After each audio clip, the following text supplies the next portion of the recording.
Good afternoon and happy Halloween, everybody. I'm Tina Brock and I am your host for Into the Absurd. And I'm so glad that you joined us today on Zoom or on Facebook Live. This is our weekly time when we get together with you for 50 minutes to just stay in communication with each other and to learn what creative and interesting things people are doing in the community and around the country. It is our nod to challenging existential times, and we're really, really glad you are here with us, especially on this weekend as we head into all kinds of things coming down the pike. So if you're here on Zoom, welcome, welcome. Put your dinner order or your drink order in for Erica Holscher and Bob Schmidt, who are running technical for us today.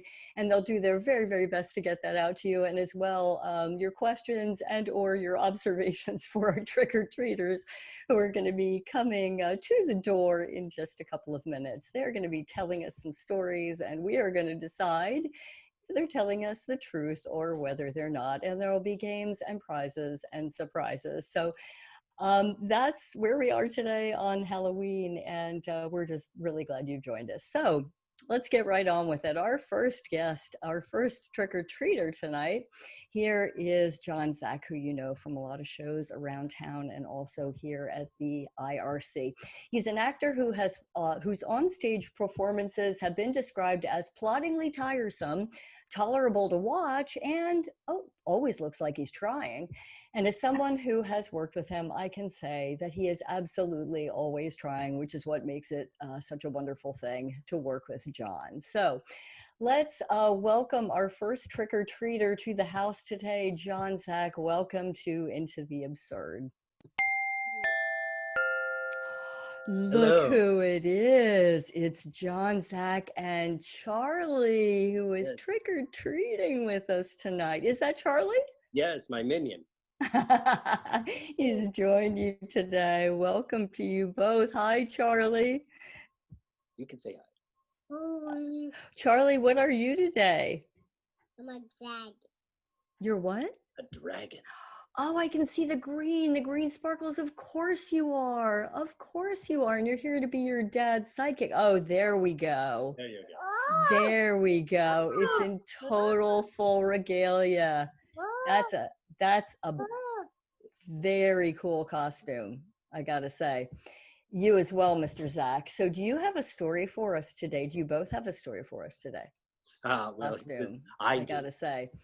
You as well, Mr. Zach. So do you have... I'm not sure what that was, John. Go ahead. I do. I have a story. This is when I was younger and in my college days. I was backpacking in New England along the Appalachian Trail, and I heard of a bed and breakfast. I had been camping and I was tired of that, so I wanted, just to have a nice hot bath and a hot meal. And so there was down this down the path, off to the side. All right, enough with the horn. It was a bed and breakfast. So I was taking this side trail that was very, it wasn't well traveled. And along the trail, I see a little boy, and not this one. And he was oddly dressed, I thought. And I thought, oh, well, maybe he's Mennonite or something like that. Okay, no one, not, your solo isn't yet. So I introduced myself, and he introduced himself, and he said, well, I will walk with you, to the Red Ox Inn. And I said, well, how do you know I'm going there? And he said, well, where else would you be going on this trail? I thought, okay. So we came upon an orchard, and we started eating some apples, and I had a pocket knife, so I was cutting the apples for him, and I let him handle it and borrow it, and he took it and kept it, and he wouldn't give it back. And I was like, well, he's like 8 or 9 years old, and what am I gonna do? No one's around. It's like, this is a knife? Yeah, it was a pocket knife. It was, it had sentimental value. And so I was like, okay. He goes, I'll give it back to you when we get to the inn. I'm like, okay. So we walk along, and I don't speak much because I'm a little ticked off at him. And we come to a covered bridge, and you know, I'm just walking kind of on my own, and I'm in the middle of the covered bridge, and I turn around and he's not there. And I'm like, well, that's weird.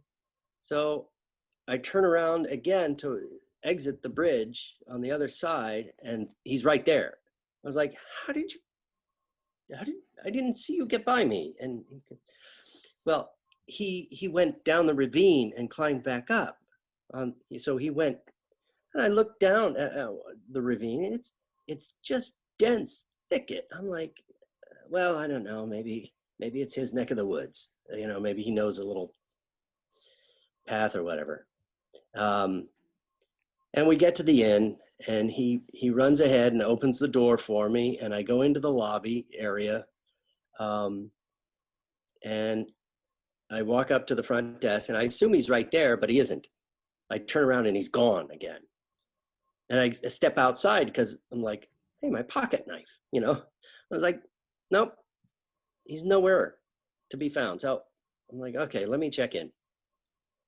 So I have my room, and everything is fine. And that night I have this nightmare that the little boy is next to my bed, and his face is just half like it's bleeding, like it got hit with an axe or something. And he reaches out to touch me, and his touch is so cold. I can't describe it. And so I just bolt out of bed, and I'm like, oh, just terrified. It was just so viscerally real.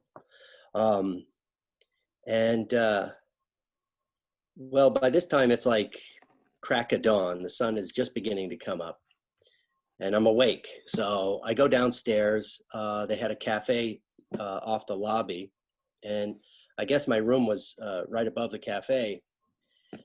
And I go to, and one of the women had just begun starting to set up and just turn the lights on. So I go in, and I go, are you ready to see? Oh, yeah, sure, have a seat. And she kind of looks at me like, yeah, oh, no, have a seat, it's okay. And so she brings me, you know, I just say coffee, and she brings me my coffee, and she goes, are you okay? I'm like, yeah. And she goes, well, I heard you scream. And I thought, oh, I just had a bad dream. And it's like, what was it about? It's like, it's just this little boy that I met on the trail yesterday. And she goes, what was his name? Was it Eben? I'm like, yeah. Oh, okay. And so she sat down, and she told me that his family had lived there in the late 1800s, and his father was a circus performer, and they all included the family. And his father's specialty was knife throwing. And the story goes that he missed his mark and killed his son. And so the son haunts that area. And I thought, well, that's interesting. So it was creepy.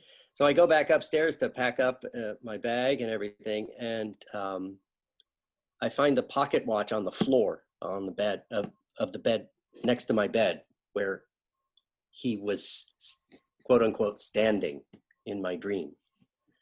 And I was like, ah. And it was just frightening. I mean, it was just like chilly, you know. It's like, well, I got my knife back, but this is creepy. So I just have a couple of questions for you. Is that or no, this is fake. There's more?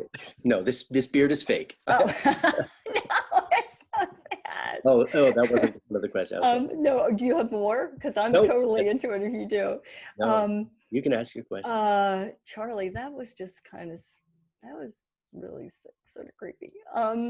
So did you, so it was pocket knife, right? Yeah, it was The just a little pocket knife. Okay, little pocket knife. Okay. And I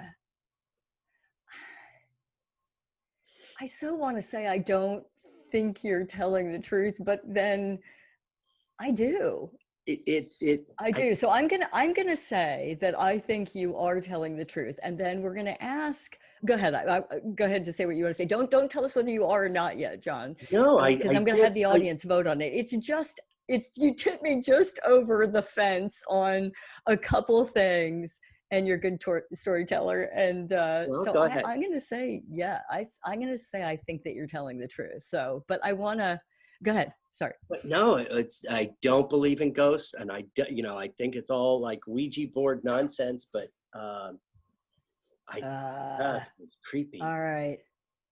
Yeah, that's a lot to be carrying around. I'd be spooked out if that kind of thing. Well, let's see if we can get the polling function to work. And if we can, whoever's in the audience and you are inclined, vote and tell us whether you think that John's story is true or false. I'm inclined to say yes, but I'm interested in what the audience, I never trust my instincts. Look at my face.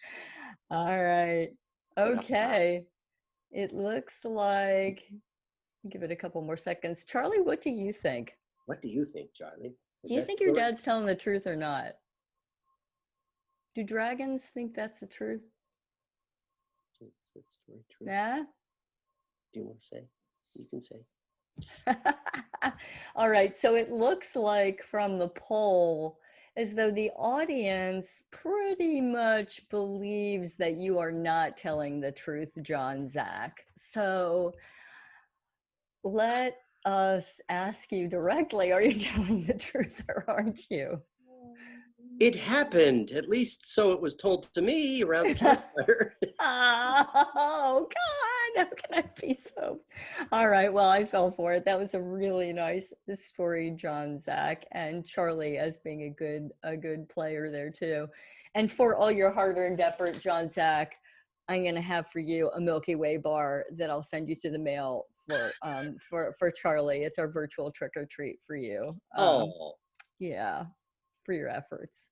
Well, you fooled me, John, as always. So, all right, John Zach, thank you so much. We hope to see you guys back at the end of the show. Charlie, happy trick or treating in your dragon outfit.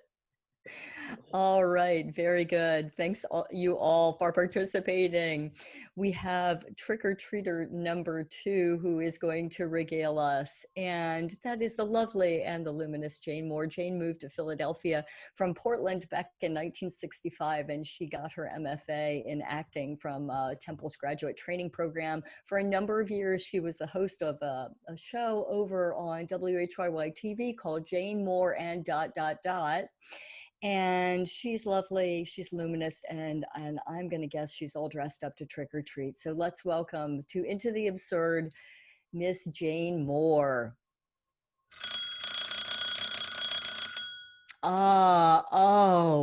You've outdone yourself, my dear. Oh, I love it. I absolutely love the mask. Oh, well, Jane. I was stumped by John. So what have you got for us today? I'm excited to know. Well, I have a story in 2 parts. So I'll start with the first part. I grew up in a little town of maybe 2,000 in Minnesota. And in that town, when I was like preteen, 9, 10 years old, I had a gaggle of girlfriends at my end of town. And one of we'd have to really kind of get creative about how to entertain ourselves because we didn't have all this technology now that they have. This was a long, long time ago. So we did things like we would go to look at dead bodies. You see, in those days, when there was a death in a family, the family would have a wake at their house, not in a big, funeral parlor, but it would be in the house, the coffin, the dead body, and we thought that was kind of cool. So my friends had a good bead on when there was going to be a wake. So we'd get together and we'd go up to the house, we'd ring the bell, and in we'd go, say, I guess, hello to the family. And then we'd make a little beeline over to the coffin. And then we'd stand there by the coffin and just stare at a dead body. I don't know what I thought. I think I was, I didn't know what to do. My friends would do a sign of the cross, do. So I would do that too. But I was fascinated and I kind of thought this was nifty.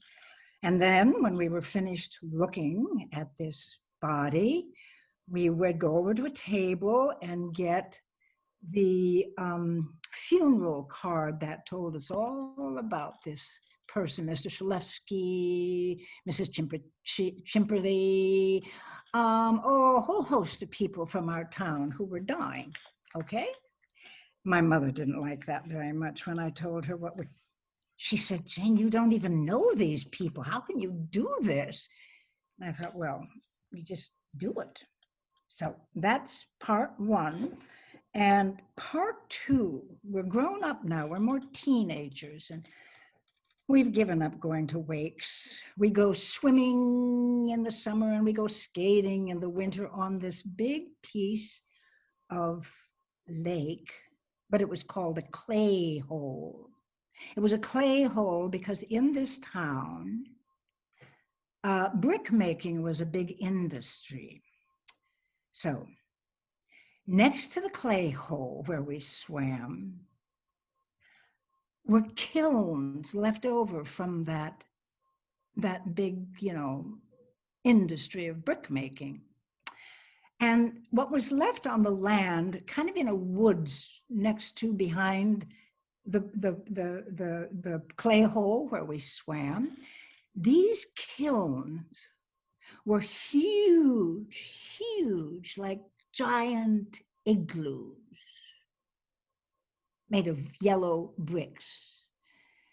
And they kind of scared me. I thought, huge, they were giant and kind of weeds all over them and musty. And I didn't know what would be inside of them, but my friends, well, the guys mostly, they'd go into that kiln. And I thought, oh my goodness, how can they do that? That's very scary. I'm not going to do that. I'm never going to go in there because I think it might be too much. I don't know. Finally, I don't know. I decided that I just couldn't live with that fear any longer. And I wanted to try myself. I mean, see what kind of courage I had, stick my courage to the sticking place and go on in that kiln, just see what's there.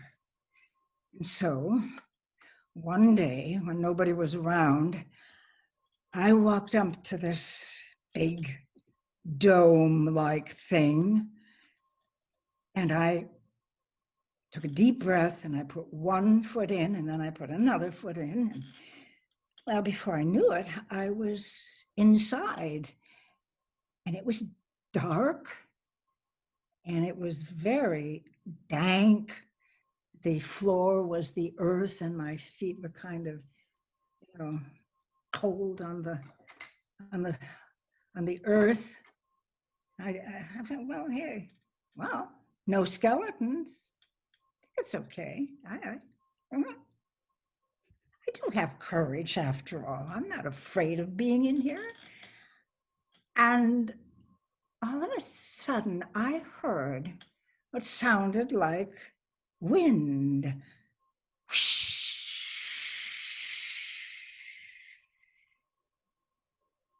And I looked around and I thought, whoa, wait a minute. It's no windows in here. Where's that wind coming from? And the wind then kind of morphed into a groaning sound, and it was more like,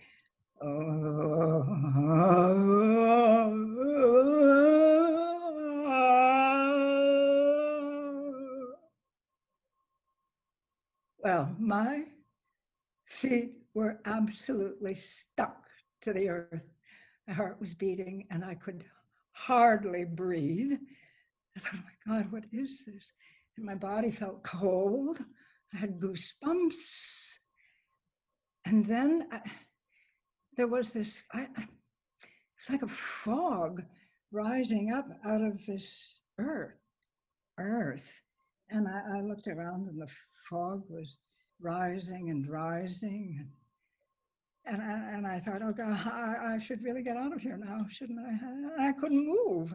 And then before I knew it, this fog, it kind of morphed into, I don't know, like figures. And I closed my eyes and I stood there scared out of my mind when in my mind's eye, I could see the faces of all of those dead people we had been looking at when I was a little girl. And I went, oh my goodness, there's Mr. Shulevsky. There's Mrs. Tributowski.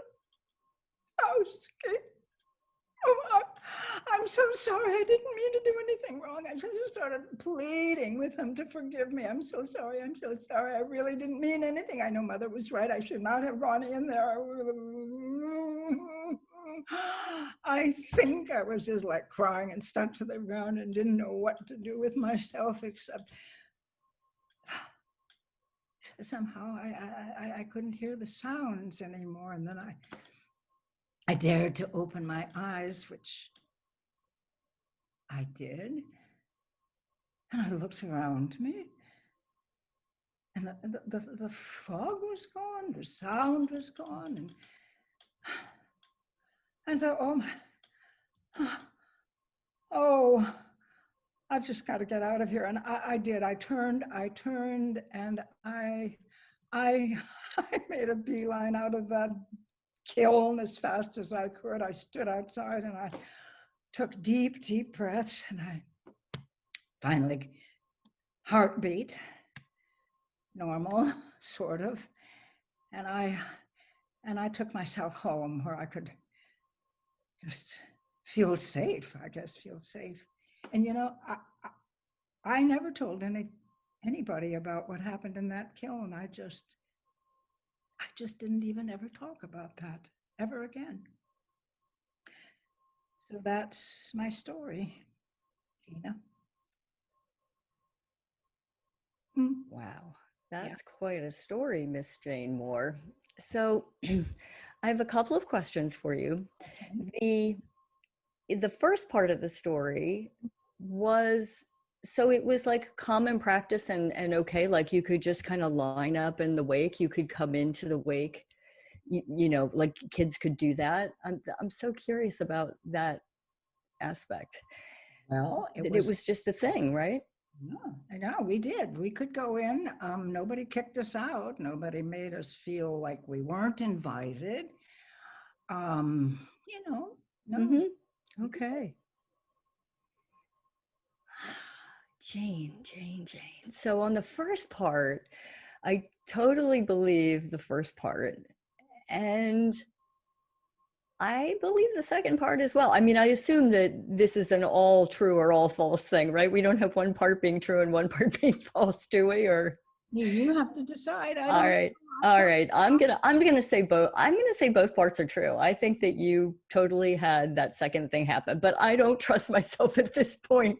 I want the audience to weigh in and see. And I guess since I don't know that we have the ability to separate the poll, so I guess everybody's just gonna have to vote one way or the other on true or false. And let's see.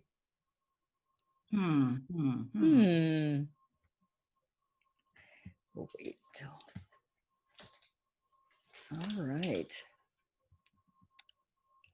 Well, it looks like Miss Jane Moore is I guess I need to wait here because the poll's still happening.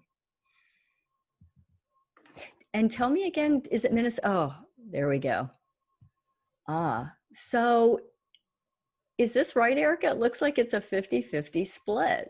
That's right, Tina. True and false. All right. Thank you, Erica. So Jane, and that could mean that maybe some people think the first part was true and the second part was false or whatever. Tell us. True or I false? did go to wakes. I did look at dead bodies. I never went into the kiln. You got me there. Did. Yeah. You totally got me there. Was there a kiln? There were these giant kilns left over from the bricklaying, industry that was there. And they were scary to me. Yeah, I just totally bought the fact that you were in there and had this call it whatever you will experience in there, and that what you had done as a kid came back to haunt you. Wow. Oh, well, Jane, that was super creepy. Thank you for sharing your story with us today, and for all of your efforts. I have a kind bar for you, which I will mail you out for your hard work today. And hopefully we'll see you back at the end of the show today. Okay. Thank you, Miss Jane. Yes. All right. Let us move on to our third trick-or-treater of the night, who is Miss Sonia Robson. Sonia, as you all know, is a frequent performer on IRC stages. Most recently, she played Mrs. Martin opposite storyteller John Zach as Mr. Martin in both the 2017 and 2019 versions of Eugene Ionesco's The Bald Soprano. She's just a delight to work with. All of these folks are, of course. Over the last couple of years, Sonia has put her attention towards visual arts, and she has ignited that love in the form of a photography business called Sonia's Eye. So check her out at soniaseye.com. Sonia Robson, welcome to Into the Absurd. Hi, Tina. How are you? You brought a friend. That's I did. super creepy. I know, but she's not creepy. Her name is Maya. She's actually my real doll. She's missing one leg, unfortunately. I did put underwear on her, so this is a family show, I know. Yes, you're welcome. I know you were concerned about that, so. Yeah. Don't want anybody. Right. I know. I Thanks get it. for I coming, get it, Maya. Thanks for coming. Yeah. And you, as usual, have pulled out the stops on your costume. I'm visually oriented now, so yes. Well, I so appreciate it. And something yeah. tells me we're going to hear a story, although you haven't told me yet, but I bet it's going to have something to do with the homeland. Yes, it's about growing up in Sweden, and it's about my dear little Maya and how she lost her leg. Okay. This doll, Maya, was given to me by my grandmother, Ingrid, when I was 1 year old. My mother thought it was ridiculous for my grandmother to give me such a fancy doll. She was very fancy. She's still fancy, I think. To a 1 year old, but I loved Maya for many years. But then when I was about 9 years old or so, I just forgot about her. I didn't think about her that much. And I hadn't seen her in a while. And I wasn't thinking about her. I was busy with school or whatever. And one day after school, I came home. I would let myself into my house. Now I have to tell you about my house. I lived in this big, gorgeous, beautiful house built around the turn of the century on an island outside of Stockholm. And my mother and I lived there by ourselves. It was 3 stories high, so there were 3 separate apartments. We used to rent out the top flat to people, but at this point where the story takes place, it wasn't rented out. So my friend Anna, my bestie, and I was about 9 years old, went into the house. It was after school. And we were looking for this Nancy Drew book. I was obsessed with Nancy Drew at the time, but her name was Kitty Drew in Sweden. So we were looking for this Kitty Drew book about Kitty Drew and the Haunted Mansion or something like that. And it was my favorite book. So I kept telling Anna about the story of Kitty Drew, but she wanted to read it. She hadn't read it yet. So I kept telling her, and oh my God, it's amazing. It's so scary. Oh, and I was just going on and on and on and on. And she started getting really mad at me. And we started arguing and yelling at each other, which we did from time to time. And in the middle of us yelling at each other, I heard, well, we both heard this big crash coming from right above us. We were in the middle floor, the second floor. This came from the third floor. And it was like, wow. And we just stopped in our tracks and we were like, what the heck was that? And our hearts were beating and we were terrified. And then I thought, you know what? It's really cold outside. It was late November. It was cold. It was windy. It could be that a window crashed or something like that. That's what it sounded like. It sounded like a window crashing. So we're just like standing there for a little bit. And then we started hearing footsteps upstairs. Okay. So this was freaky as heck. Anna whispered to me, she said, is your mom home? And I said, I don't think so. So I ran to the other side of the house and I looked out the window to see if her car was there, and her car wasn't there. So I went back to Anna and she was crying and we were both really freaked out. And then we started hearing steps going down the stairs.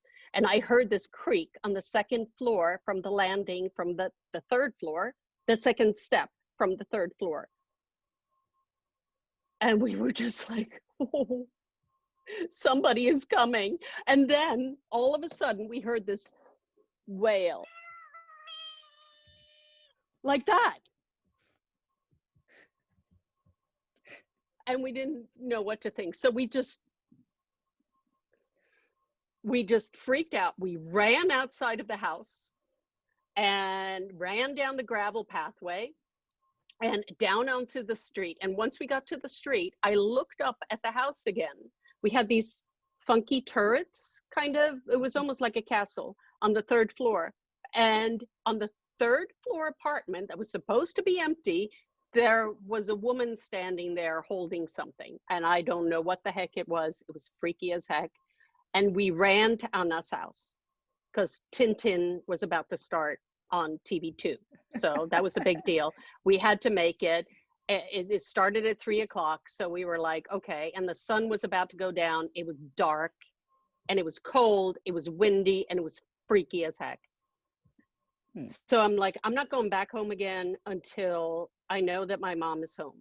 So I kept calling and calling and she wasn't home. She wasn't home. And then eventually she answered and she's like, Bebe. That was her nickname for me. It's short for baby. I don't know. Anyway, and she said, you didn't lock the house. And what were you doing up in the attic? And I'm like, I didn't go up in the attic. I don't even go up to the third floor. And the attic was above the third floor. It's scary as heck. I don't go up there. So anyway, so I said, okay, I'll come home. But I was really confused. And I went home. And then, we had dinner and blah, blah, blah, all that regular, evening stuff. And then at some point, my mother got a phone call from my grandmother in the old age home. My grandmother wasn't living in our house anymore. She used to live there, but she had a stroke and she was living in the old age home. My grandmother had called my mother and said that her old nemesis, Hilda, had just died. They weren't close, but this Hilda, she's horrible. She used to play these horrible pranks on my mother, on my grandmother. And it was just, I heard the stories and I thought they were cute stories, whatever. She was a bully, basically. She had died. Apparently, she was a diabetic. and she had just had her leg amputated. And she was feeling excruciating phantom pains from her amputated leg. And she died of a heart attack. She was in her early 90s. She was really old at this point. I was like, okay, so what time did she die? And my mom said, well, it was right around sunset. And the sun sets late November, about 5 to 3 in the afternoon. And I'm thinking, oh my God, that was exactly the same time that we heard the noise, the big crash up in the third floor apartment. I was freaked out. I went upstairs to the landing and looked for Maya. Maya had been left there, not by me, and she was missing a leg. So after that, I always kept Maya very close to me, and I held her tight that night. I wanted to find her leg the next day and reattach it, but I never found the leg. So, and here she is with me. She's been with me now for 59 years. I just turned 60 yesterday, so it's been 59 happy years. Birthday. Thank you. I got it for my 1-year-old birthday. Well, Sonia, I have a couple of questions for you about that. That's right out of a Strindberg play. Really? Firstly. Well, no, I don't mean literally. I just mean it reminded me as you were talking about it, the castle and the house and the turrets and all that. So where did you leave the doll? Did you just drop the doll somewhere, but not where it was ultimately found before? I may have missed that part of the story before you went over to your friend's house, or? No, I didn't have the doll at that point. The doll had been forgotten by me. I didn't know where it was. Oh, okay. It could have been up in the attic. It could have been on the third floor apartment, but somehow I doubt it because we had rented it out. So it wouldn't make any sense that it was there. Oh, okay. I don't know where it was because I just forgotten about her.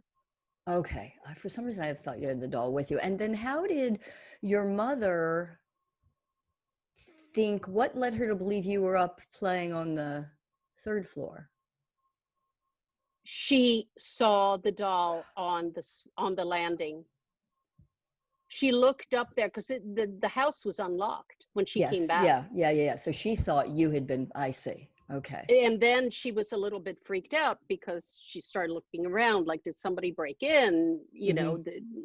Was something stolen? And she looked up and it's like, what's her doll doing on the stairs going to the third floor?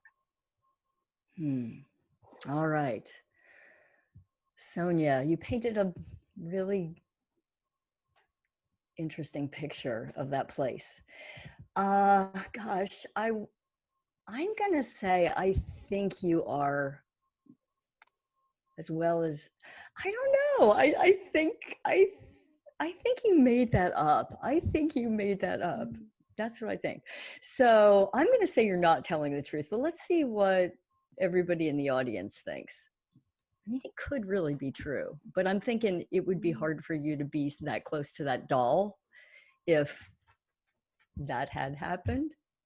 I don't know. All right. Let's see what.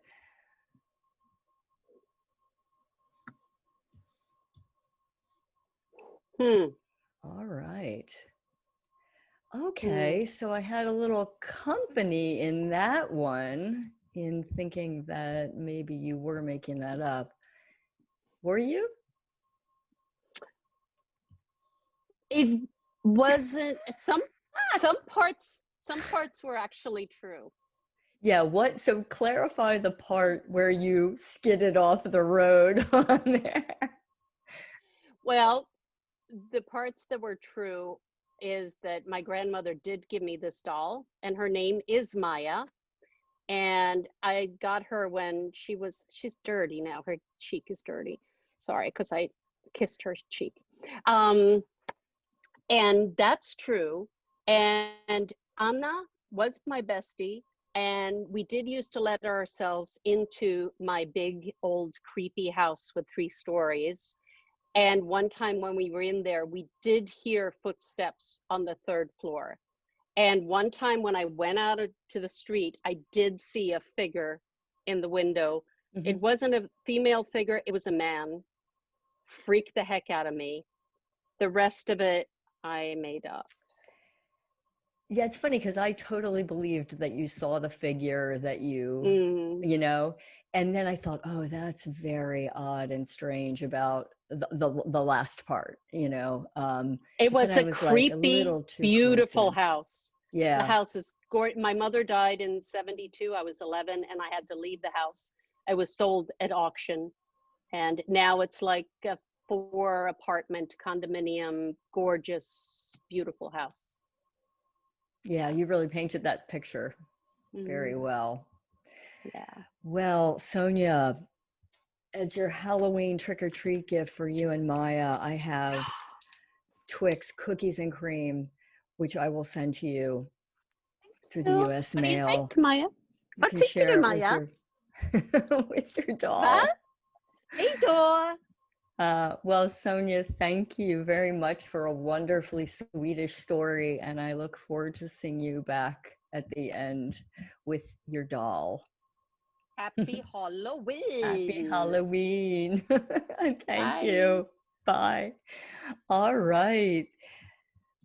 That was super Swedish creepy. All right, let's welcome trick-or-treater number 4, who is John Rosenberg. Talk about sending things through the mail. John is the writer, director, and the brains behind HelloFresh Theater, and it's, of course, you all know, a do-it-yourself theater company dedicated to producing new plays with the idea that the actors are the basis for that germination. And the company has presented 19 plays since 2009. And the latest example is, I'm going to butcher the name, but I'm going to say it again, Frauenschlauter, and written, directed by John. And this is the play by mail. It's told in installments with starring Effie Kammer. And so John Rosenberg, come on down into the absurd.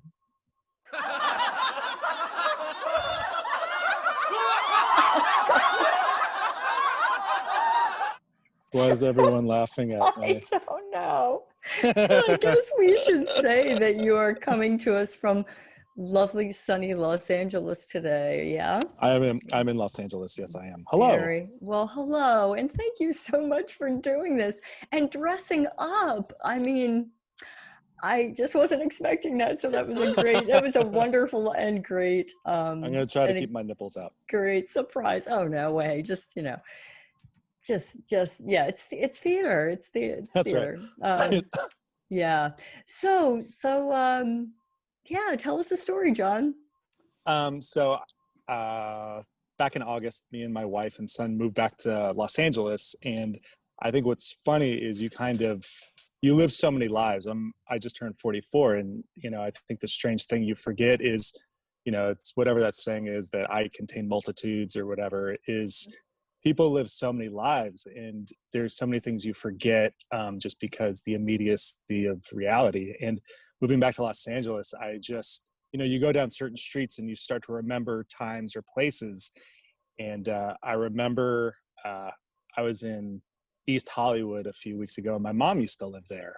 My mom was my drama teacher, and she lived in this 1-bedroom apartment, and she had a lot of students that lived there. There was just like a lot of craziness that happened in the place. And I actually wrote a play about it. But there's something that happened there that I left out of the play that I did about her. And she actually stopped talking to me after I did this play because she didn't like it. But so I'm going to tell this story. So this was 1997, and I was about like 20 years old, and I was going to school up in the Bay Area.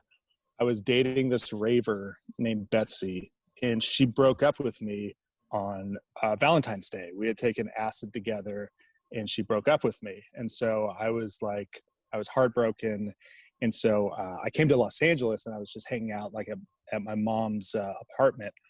And my older brother at the time had lied about the fact that he had HIV, just as like it's a thing, you know. I think a lot of times when people are young, they don't know who they are yet. So they kind of construct these stories about themselves to kind of fit into a thing. So in a sense, it was just kind of like a house of lies that young people were living in. But I remember I was there, and my mom had these two dogs.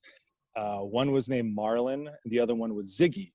And they were Cocker Spaniels, and they looked just like my mom, just because like their hair, my mom loves bangs. And so if you can imagine, they like look like her. And so there's like all these people there, and you know, it's like students, and it's just craziness. But I remember I left the door open, and the dogs got out, and the dogs, you know, whatever, I didn't think about it. But then I heard my mom scream, and then she threw up.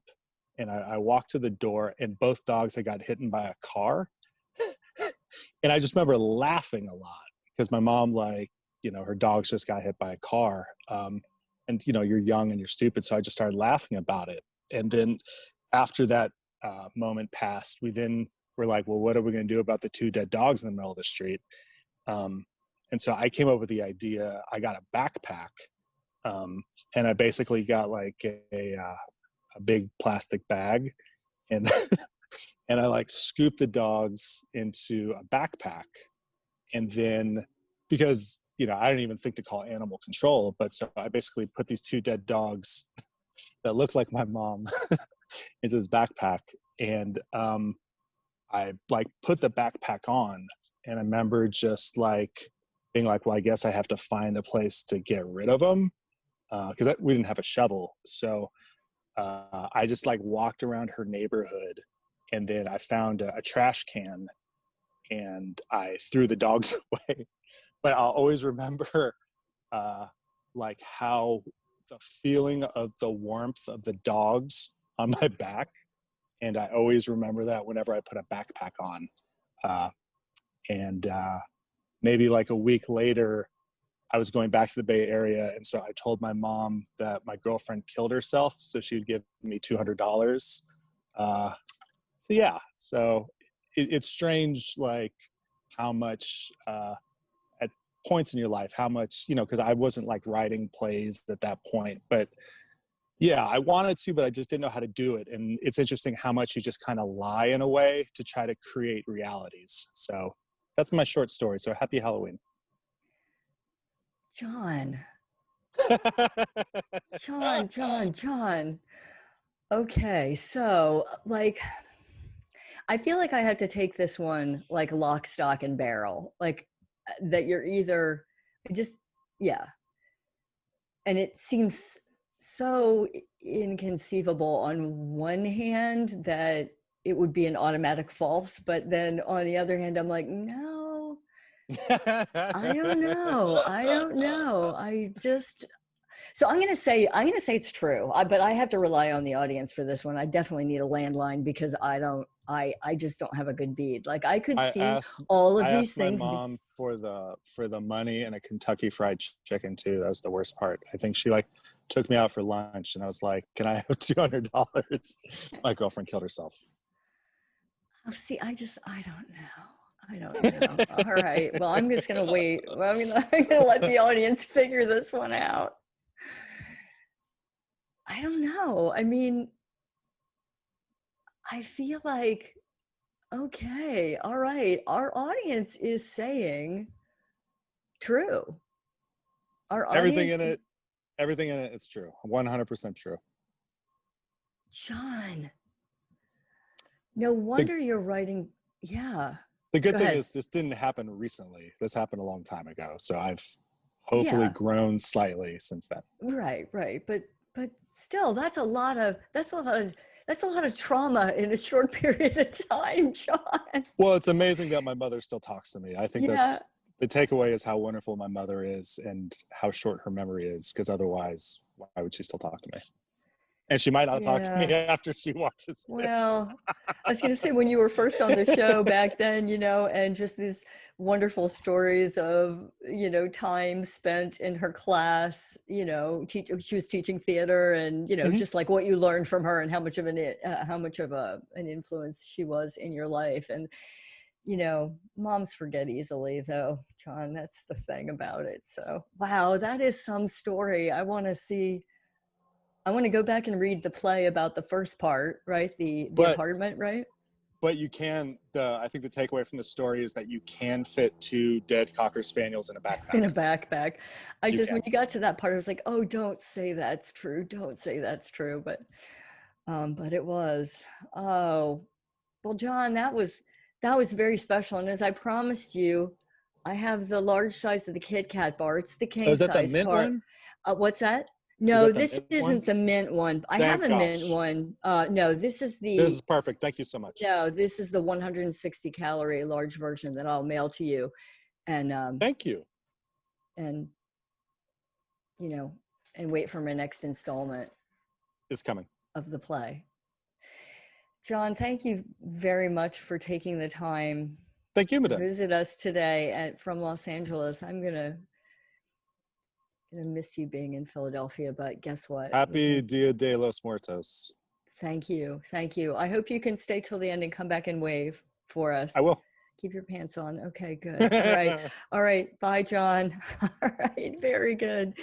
Next up for storytelling is the lovely Miss Sharon Geller. Sharon is a comedic actress. You know her from her work here in Philadelphia and around the country. She's appeared on Saturday Night Live. She is currently seen in a national commercial for the Colonial Penn Life Insurance, playing cards and talking about insurance. She's a performing member of the off-Broadway show Old Jews Telling Jokes.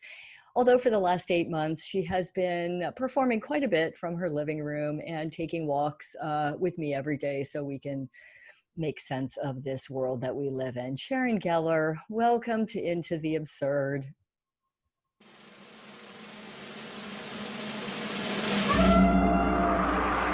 Oh, great. Hi. Great. Hello. Hello. Hi, Tina.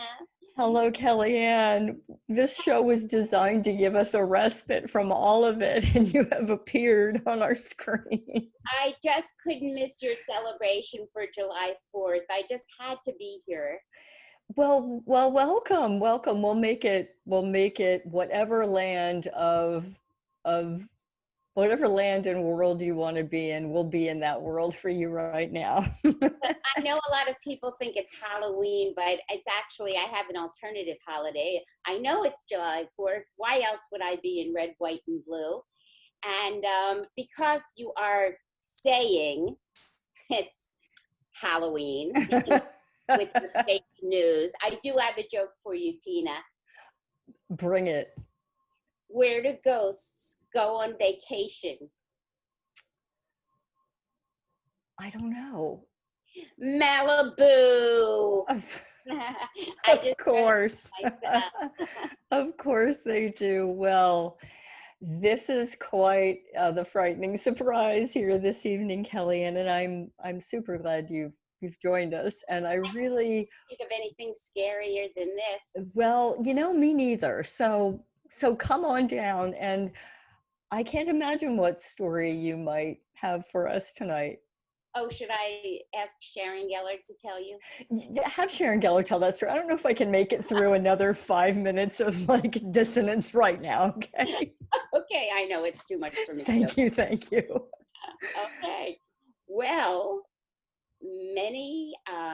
one day, let's start there. One day when I was in my young 20s, so 2 years ago, I got a call from one of the top 10 horror writers in this country.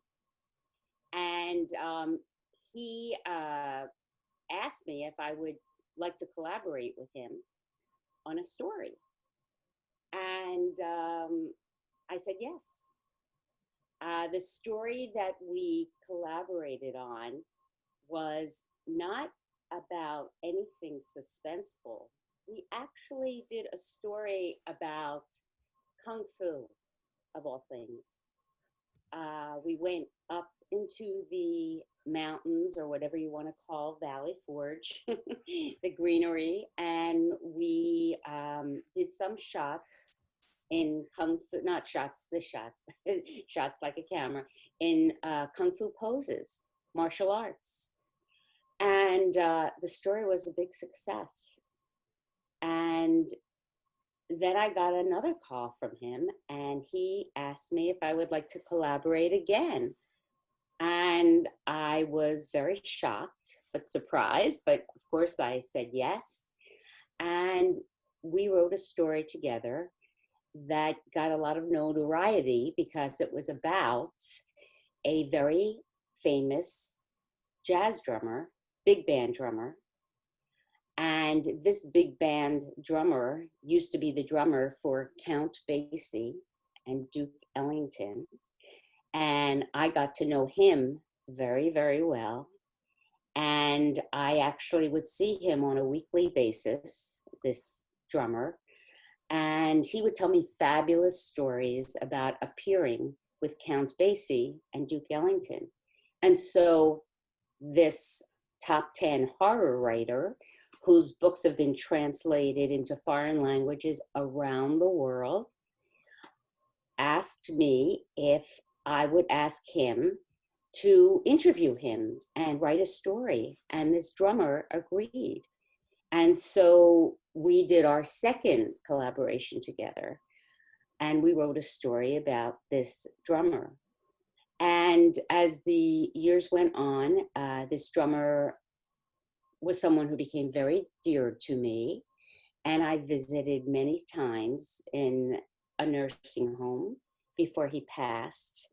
But this horror writer, who is a very suspenseful novelist and whose works have become television shows and movies, this horror writer and I continue our friendship to this day. That's my story, and I'm sticking to it. Okay. You know a whole lot of people in a whole lot of different areas of entertainment, and I'm going to say you're telling the truth. I think that you are. First, I don't know you not to tell the truth very often, but which is neither here nor there. But let's see what the audience thinks. I think you tell the truth. I think that's totally plausible. Let's see what the audience thinks. Okay, it's coming down just a little bit. All right, Sharon Geller, the audience thinks you are telling the truth as well. I bet you were lying now, so I'm changing my mind. So Sharon, tell us, true or false? Everything that I just told you is true. Is it really? It really is. I got that. Here's the, the thing that, I don't know if you figured this out, but when I said I got a call from one of the top 10 horror writers in this country, that is true. Mm-hmm. I never said that he was a top 10 horror writer when he called me. We actually, he has since become that. We actually met at Temple University. Jonathan Mayberry is his name. He grew up in Kensington. We became friendly. He always wanted to be a writer, and he was a martial arts expert. So one day he asked me, he said, I want to do a story on Kung Fu, and let's write it together. And we did. And I had some Kung Fu poses that I did. We shot it in the Valley Forge. And then when he found out that I studied jazz drums for years with Butch Ballard, who used to be the drummer with Count Basie and Duke Ellington, he said, let's interview him for a story. And we did. The man was just a fascinating story, as you can imagine, traveling throughout the South, playing with Count Basie and Duke Ellington. Mm-hmm. And the reason I said I saw him on a weekly basis is he came to, when I lived in my parents' house, once a week I would take drum lessons from him. Wow. We became friendly and stayed in touch. And so our story got published in Modern Drummer in June 1982. My byline, it says Jonathan Mayberry and Sharon Geller. And this dear man unfortunately passed away in a nursing home. I visited him until the end, and Jonathan and I are still good friends. In fact, he lives on the West Coast. Oh, that's a wonderful story. Yeah, It's a wonderful story, Sharon. Well, for your honesty and for your drumming, I have for you Altoids, and I will be happy to bring them on our next walk around and around and around and around the block when we go tomorrow. And before I leave, may I tell you one more Halloween joke? Absolutely. What kind of music do mummies like to listen to? I have no idea. Rap music. Yeah, because it's rap, the mummy, you know. Of course. Oh, that's clever. That is clever. Sharon Geller, AKA Kelly Ann. I don't know where they come from. A very frightening sight this evening. Thank you so much for your wonderful, lovely story. We'll see you at the end of the show in just a couple of minutes. Goodbye, Kelly Ann. Bye. See you.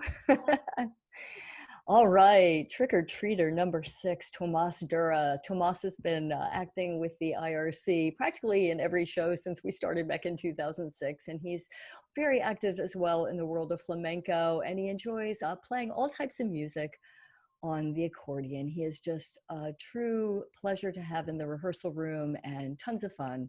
Let's welcome to Into the Absurd, Tomas Dura.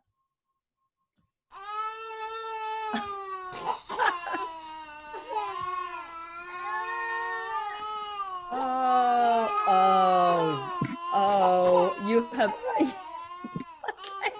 between the crying babies and the mask.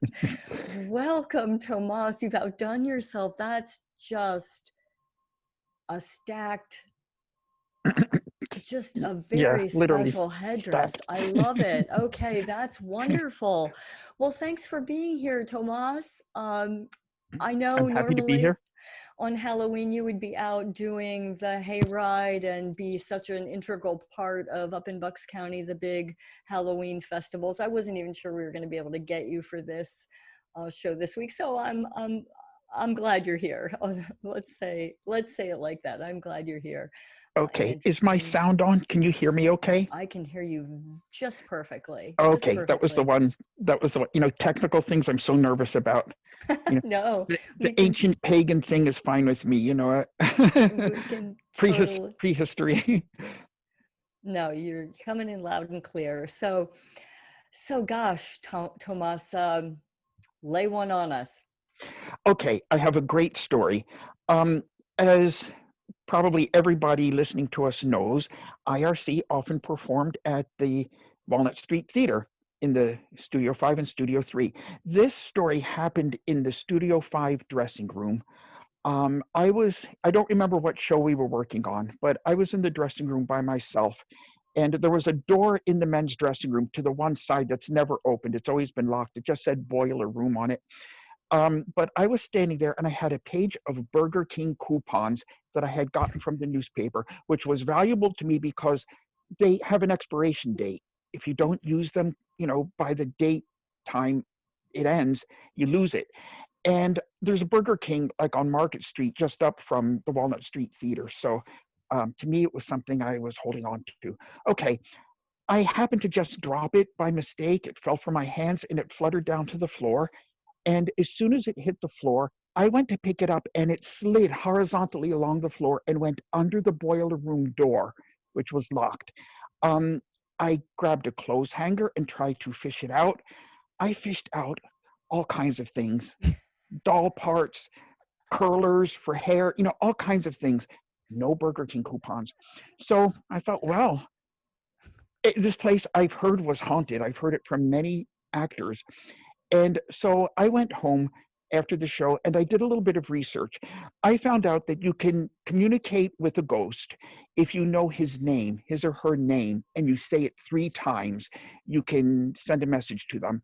Okay, now I didn't know what the ghost's name was, but I found there are basically 3 spirits that are identified with the Walnut Street Theater. One is a fellow named John Reed. He went by the name Pop.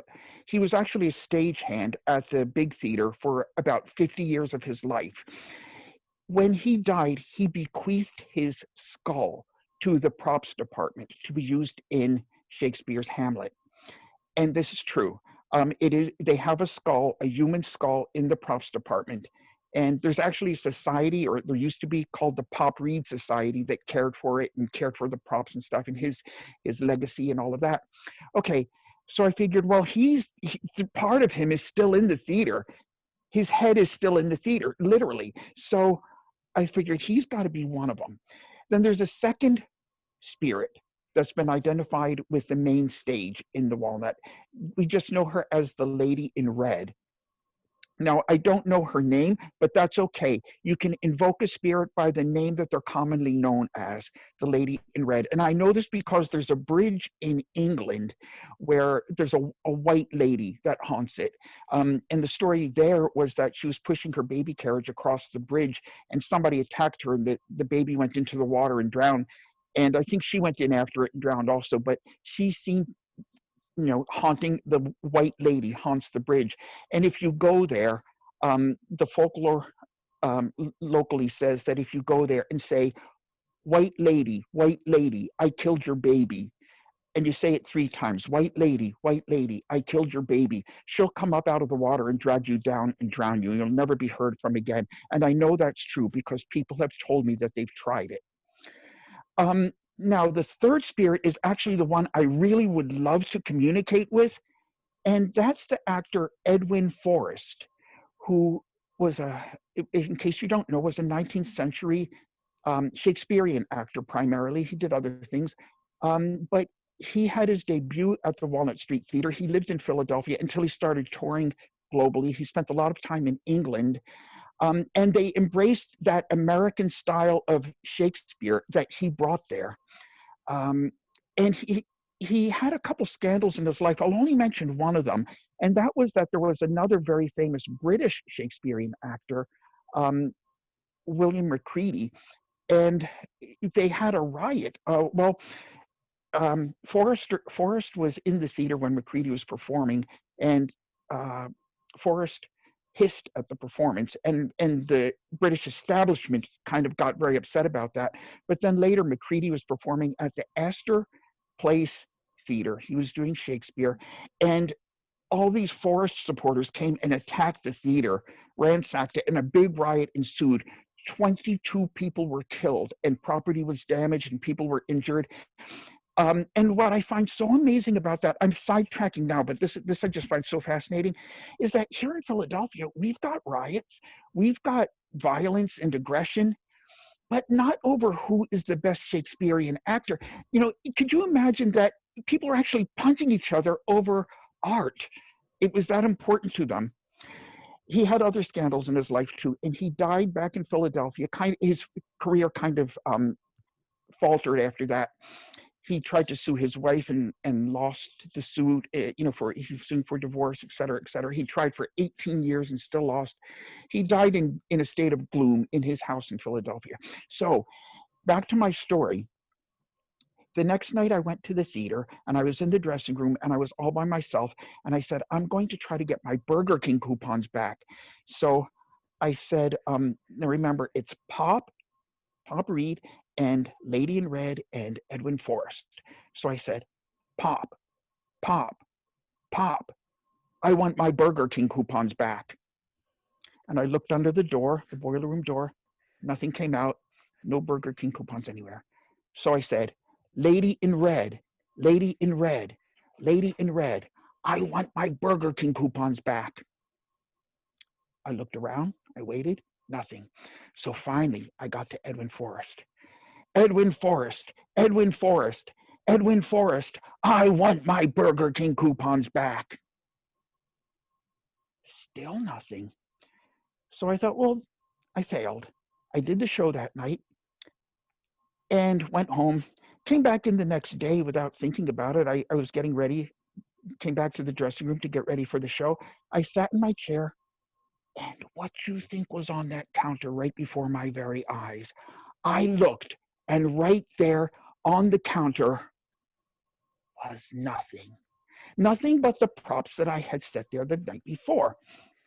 So now here's the rub. This means that it was not Pop. It was not the lady in red. It was not Edwin Forrest.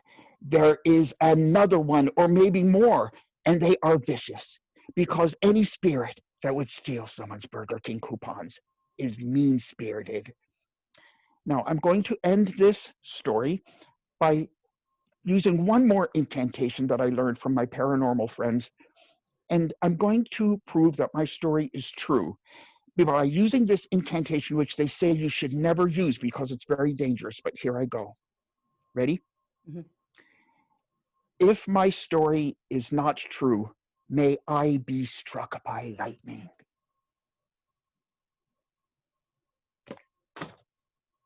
Well, my hat fell off, but I don't see any lightning. So there you have it. I think that's a sign, Tomas.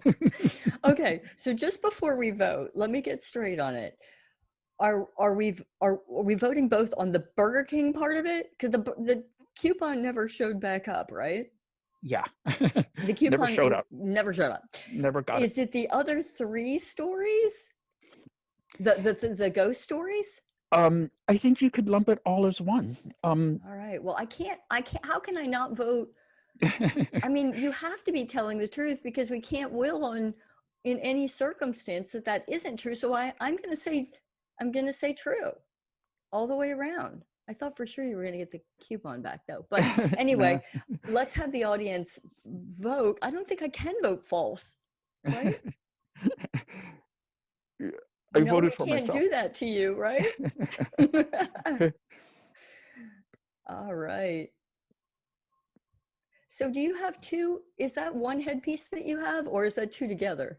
It's a hat and a mask. I lost there's you. Two different things. Oh, anyway, okay. the audience says they believe you're telling the truth, and we're going to really hope you're telling the truth. I am telling the truth 100%. You can count on it. Thank you. I didn't get struck by lightning, did I? So no, and we have enough happening this weekend in the next couple of months, Tomas. We absolutely need you here to be in the dressing room with us again. So thank you for really a really fun story, Tomas. And I'm glad that even though you couldn't be on the Halloween hay cart, you could be here with a super special mask. Oh no, it was really fun. It's Halloween for me now. You know, I could say it's Halloween. So. Oh, that was really fun. And we'll see you in just a couple of minutes, hopefully, if you can hang around with us until then. Yeah, sure. Thank you, Tomas. Happy Halloween, everybody.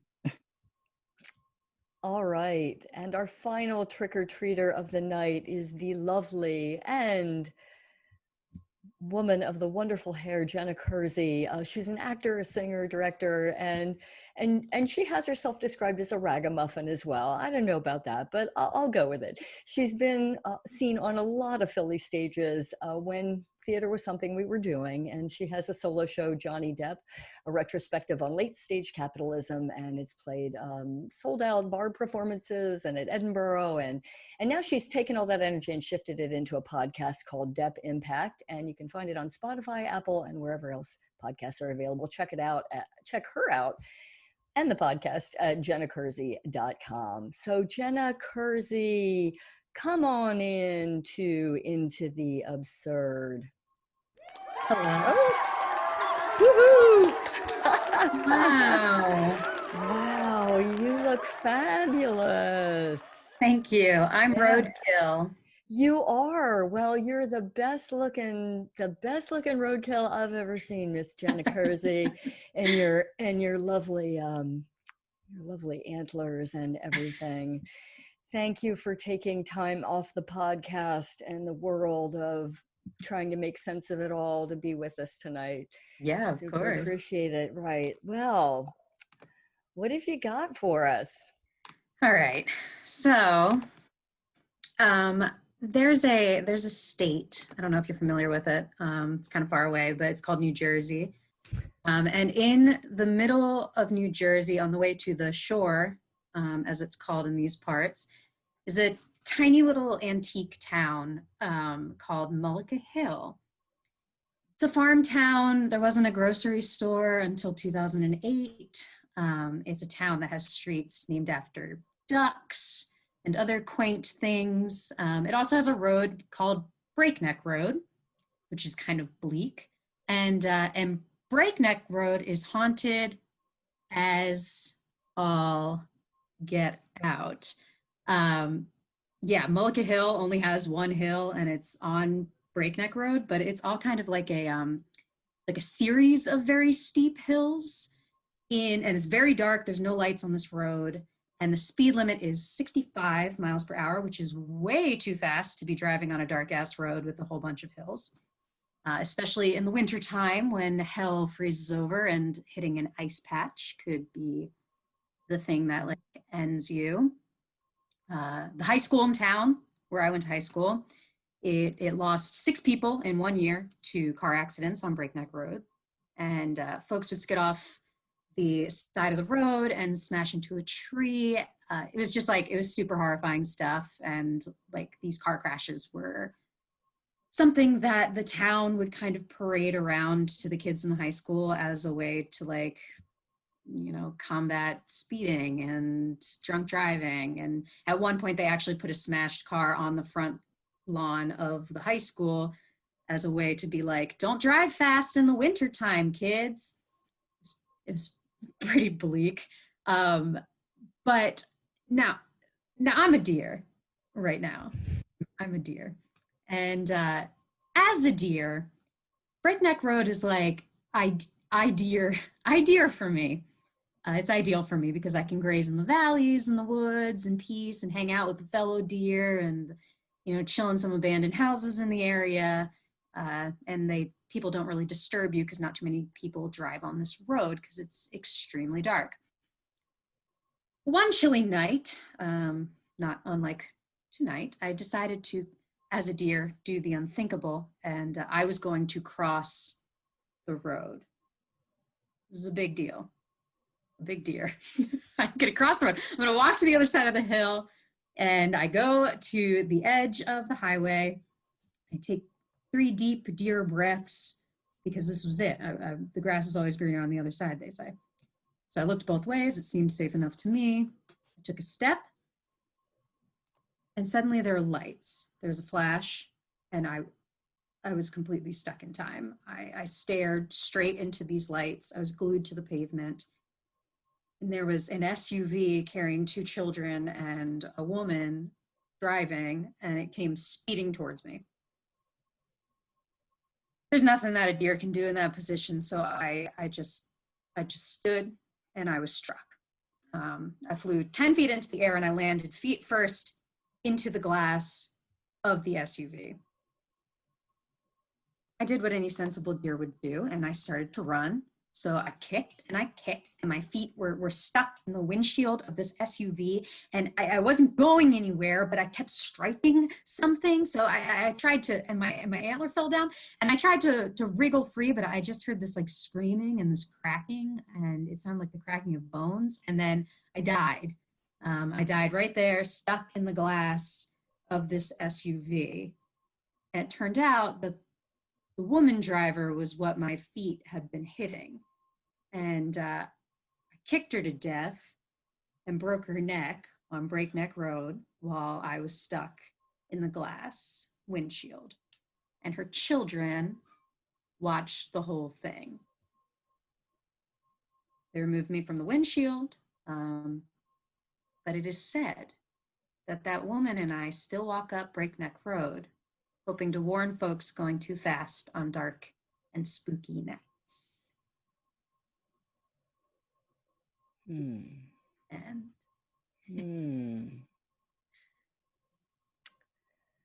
You're absolutely telling the truth. That's what I think. I didn't have to think twice about that one. I'm going to say there was a deer and this did happen. And I know you know New Jersey very well, so I take you as a historian of the utmost. So I'm going to say yes, and let's let the audience vote and see what they think.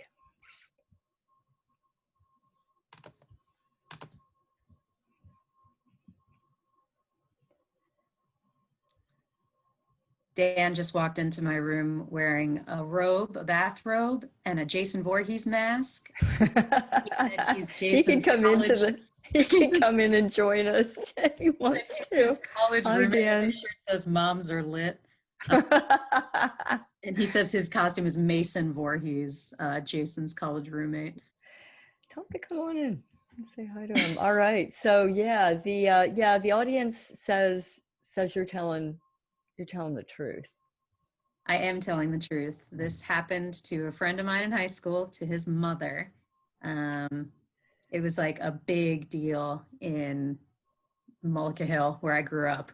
Yeah, that's a kind of true story. I had heard stories about certainly knew Mullica Hill, but of which you talk, that specific area. Not that specific story, but that specific area. Wow. Yeah, very strange. So sad and very, very creepy. You played the deer well, though, very well. Thank you. And I'm not good at impressions, so I just keep saying I'm a deer, you know? Yeah, no, you are a deer, and you look a real, and for that, I'm gonna send you a Cliff Bar. Yeah, and I'll put it in the mail there. And I realized I didn't give Tomas his happy Halloween gift. So maybe Jenna, thank you so much. That's a really sad and scary story, told very well. So thank you so much for being here in your lovely self, your lovely dear self. And why don't we have all of our trick-or-treaters? We've gone a little bit long, audience. Thank you so much for being with us and staying with us for all of us. But let's bring all the trick-or-treaters back on, just so we can say one last wave one last I have a question for Sonia, if she's still here. I'm here. Look what we have. Unmute your video there, or everybody come back in. I can't. Oh, you can't. I can't start the video because the okay. the There's host Jane. has stopped it. Okay, well, we'll get as many people back on as we can. There we go. Now I can start it. There we go. Well, you all, first of all, Sonia, I have a question about that doll. When does it cry? When you turn it upside down? Yeah, it's kind of weird. It's like it has to be capsized in order to. Yeah, but look at the holes in this. This is the original. I think it's possible that somebody knitted this sweater for her. I have a bed upstairs too, a wooden bed that says IK on it, which is the initials of my grandmother. My grandmother was born in 1882, and I remember her as a child. She gave me this doll. And but it has to be capsized for the sound to come on. Wow. Yeah, but it doesn't always work. No, it worked. It definitely came through. Yeah. Well, her you arms guys are loose too. I just want to give a big round of applause to all of you for your wonderful stories. I can't think of a better way to spend Halloween with all of you. And I hope that we're not here this time next year at Halloween, but if we are, I would love to make it an annual event. Thank you so very much for your super scary stories. And Tomas, here's it's a Kit Kat mint bar. Yay! So I'm yay. going to send it out. I forgot to give you your trick or treat. Jane, thank you very much. Everybody, John Rosenberg, all of you, John, Zach. I miss all of you guys so much, and I really, really appreciate you taking the time to be with us. And Sharon Geller, yes, goodbye, Kellyanne. And for those of you in the audience who are still with us, tune in next week. Look for an email from us. I'll be sending out some information about a wonderful guest who is a professor at Lehigh University, is a professor of art and practice and architecture. We're going to talk all about the work that he's done. Let me just pull up I want to make sure I get it right. It's Dr. William Crow. He is the director of the art galleries, the Lehigh University Art Galleries, and a professor of practice in the Department of Art, Architecture, and Design. And we're going to talk to him about his time at the Metropolitan Museum, where he oversaw the educational programming. He's also got an MFA from painting and a PhD from cognitive science from Columbia University. So that's a lot on the table, all subjects that I'm super interested in. So that's next week at 5 p.m. on Into the Absurd. I hope you'll all join us. And in just wishing you the best week ahead, just gosh, all kinds of strength and all the things we all need to get through this next week and the holidays to come. So, love you all. Thank you so much for being here, and we'll see you all next week.